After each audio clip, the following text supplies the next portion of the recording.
Je suis Christelle Pépin, je suis professeure de français culture G, uniquement sur IFC Avignon. J'interviens sur les MUC, les NDRC, les IMO, les SIO, les transports et les banques.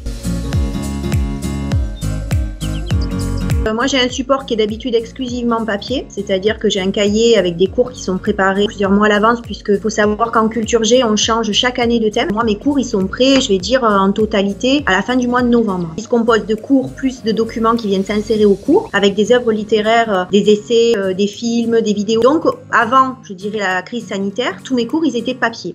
J'ai repris l'ensemble de mes cours, je les ai tapés. Ensuite, donc, j'ai scanné tout l'ensemble de mes documents pour que les élèves puissent avoir en fait les mêmes documents que s'ils avaient été en présentiel. Ça m'a pris en gros une semaine.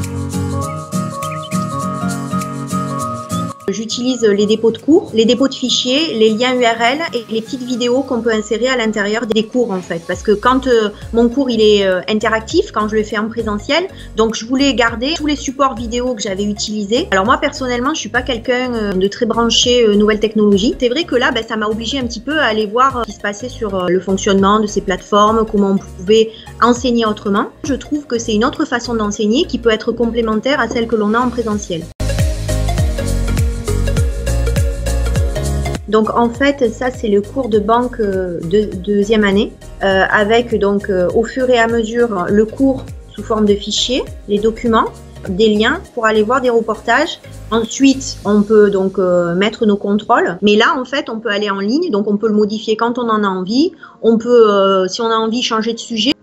Et après, donc, pareil, hein, moi, par exemple, là, sur ces banques, vous voyez qu'il y a mes deux sous-thèmes, et donc les élèves peuvent aller voir en fait, tous leurs cours. C'est-à-dire que si jamais, alors des fois il y a des pertes de documents, des fois il y en a qui perdent leurs feuilles, et là ils savent qu'ils ont quand même un support et que ce support ils peuvent le consulter jusqu'à la fin de l'année.